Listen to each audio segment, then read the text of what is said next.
Bismillahirrahmanirrahim. Assalamualaikum warahmatullahi wabarakatuh. Ahlan wa sahlan wa marhaban bikum jami'an. Ikhwah fillah, adik-adik santri kelas 8 MKW Putra yang Ustadz banggakan dan yang Ustadz muliakan. Alhamdulillah, pada kesempatan kali ini kita bisa berjumpa kembali untuk melanjutkan kegiatan aktivitas KPM online kita, khususnya terkait dengan mata pelajaran An-Nahwu. Tayyib. Materi kita kali ini insya Allah sudah masuk bab baru ya. Di sini tertulis pertemuan kelima sebetulnya dari si pengarang kitab Ustadz Al-Karim, Ustadz Firanda Adirja, Hafidhahullah Ta'ala. Tapi karena kita menggunakannya di pondok ya, dengan jenjang MGW atau setara dengan SMP, maka kita perlahan dan pelan-pelan. Yang penting kita bisa memahami materi-materi nahwu dalam kitab ini dengan baik. Baik, insya Allah materi kita kali ini dengan tema jenis-jenis isim ditinjau dari bisa berubah atau tidaknya harokat huruf terakhirnya ya. Jadi karena kita dahulu pernah belajar yang namanya isim, pengertiannya, contohnya, tanda-tandanya, sekarang kita lebih detail lagi ya terkait dengan apakah isim itu bisa berubah atau tidak harokat huruf terakhirnya. Ini dalam istilah ilmu nahwu disebut dengan bab al-i'rab ya, bab al-i'rab. Baik. Silahkan nanti adik-adik buka kitabnya ya. Kita ke halaman 51. Kita mulai nabda. Mohon disimak dan diikuti apa yang Ustadz sampaikan dengan baik. Jenis-jenis isim ditinjau atau dilihat dari bisa berubah atau tidaknya harokat pada huruf terakhirnya. Ada dua macam, ada dua jenis. Yang pertama al-ismul mu'rab, isim mu'rab, dan yang kedua al-ismu al-mabniyu, isim mabni. Pada hari ini kita ambil satu terlebih dahulu sehingga kita bisa paham. Kemudian pertemuan selanjutnya kita ambil yang isim al-mabni. Jadi materi kita al-ismu al-mu'rab. Baik. Apa itu isim mu'rab? Apa contohnya? Apa kaidahnya? Nah, kita akan membahas. Al-ismul mu'rab, isim mu'rab. Sekedar gambaran ya. Dalam bahasa Arab atau dalam hadis atau Al-Qur'an, mungkin kita pernah membaca kalimat misalnya ismullah. Kita bisa membaca bismillahi. Kenapa tidak bismillahu dan tidak bismillah, tetapi bismillahi? Nah, itu nanti muqaddimah ilmunya ada di sini. Kemudian kita mengetahui assalamu alaikum warahmatullahi wabarakatuh. Kenapa assalamu, tidak assalama dan tidak assalami? Nah, gambarannya adik-adik seperti itu ya. Jadi dalam bahasa Arab itu nanti walaupun secara asli prakteknya itu tidak terdapat harokat, tidak terdapat syakal ya, tidak terdapat harokat dhammah, fathah, tanwin, tidak ada, atau sukun, tasdid tidak ada. Hanya huruf ya, huruf dan gundul gitu. Makanya ilmu untuk kita tahu cara membacanya yaitu salah satunya dengan ilmu nahwu. Nanti ditunjang dengan ilmu sorofnya.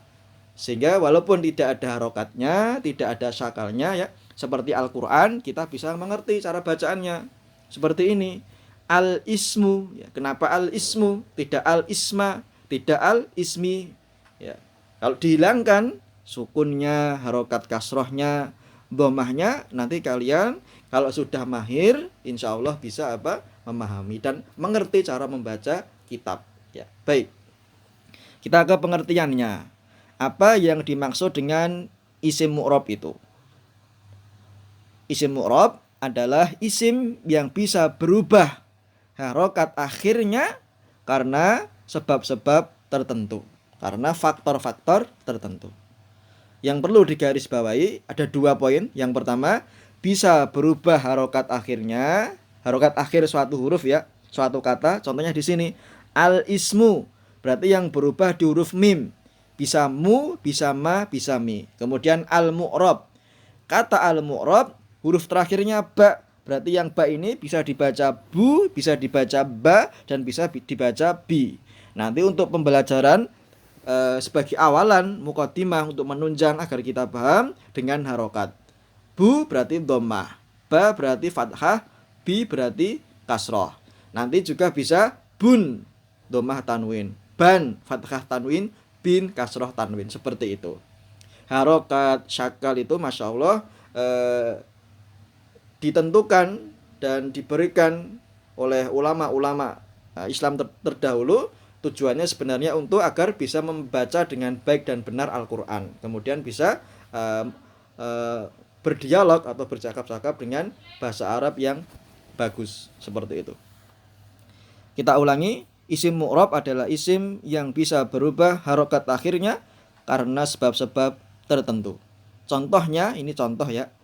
Rajulun, kata rajulun artinya seorang laki-laki. Ingat, yang menjadi titik perhatian kita huruf terakhir dari kata rajulun, berarti huruf lam. Di sini karena dia tidak ada pengaruhnya, maka dibaca lun, rajulun. Sekarang kita ke contoh. Dimulai dari sebelah kanan. Ja'a rajulun, ra'aitu rajulan, marartu birajulin. Ya. Lafadznya sudah beda ya, dari rajulun ke rajulan ke rajulin, rajulun, rajulan, rajulin sudah beda. Walaupun itu nanti maknanya tetap sama, seorang laki-laki, tetapi kedudukannya dalam gramatika ilmu nahwu bahasa Arab sudah berbeda. Sebagaimana di kita, Budi belajar membaca, Budi bisa menjadi subjek, membaca predikat, kemudian dan yang lain objek, tapi dalam bahasa Arab berbeda susunannya dengan di bahasa kita, bahasa Indonesia. Baik, kita menganalisa atau membahasnya. Ja'a rajulun, telah datang seorang laki-laki.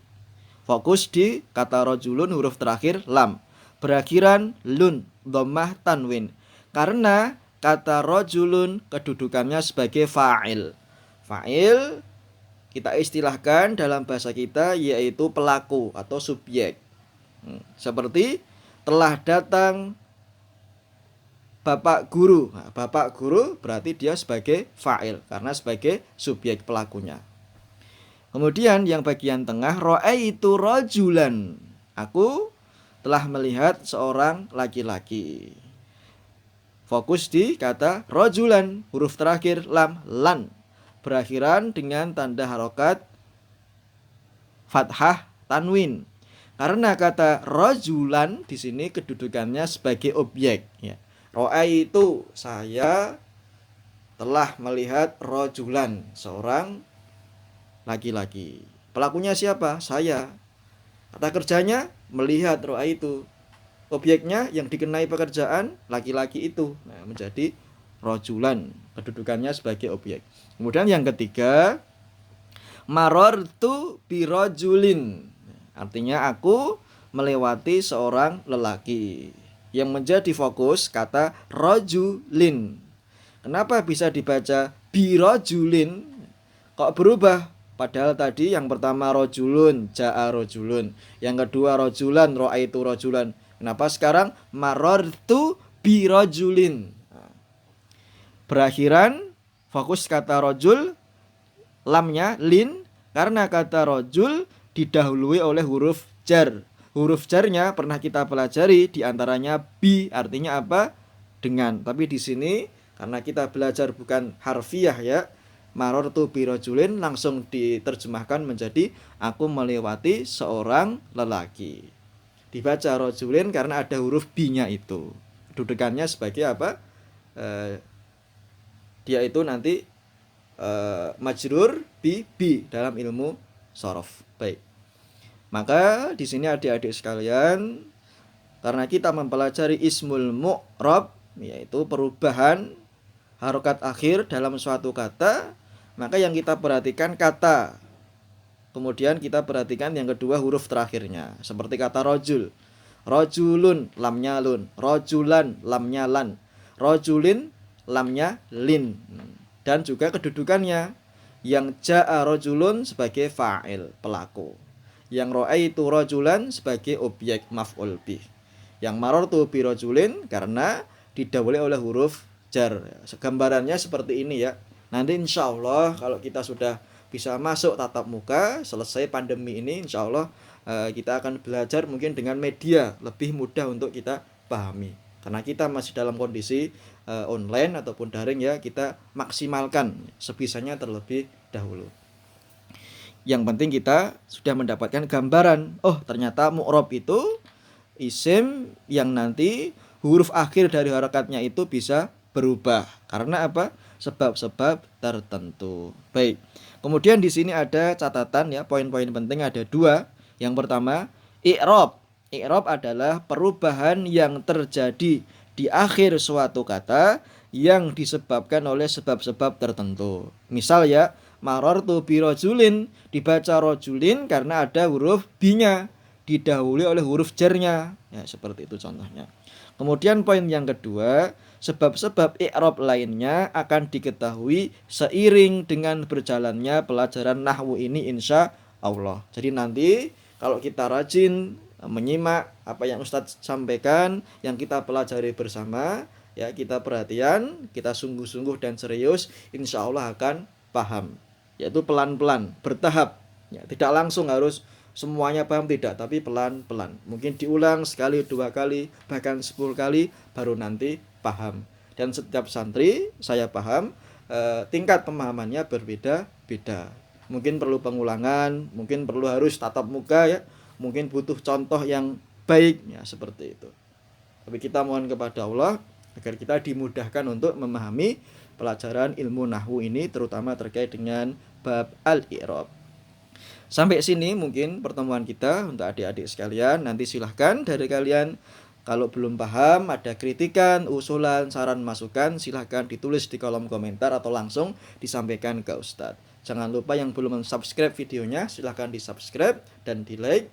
Saya Ustadz ucapkan terima kasih. Ya, barakallahu fikum. Wassalamualaikum warahmatullahi wabarakatuh.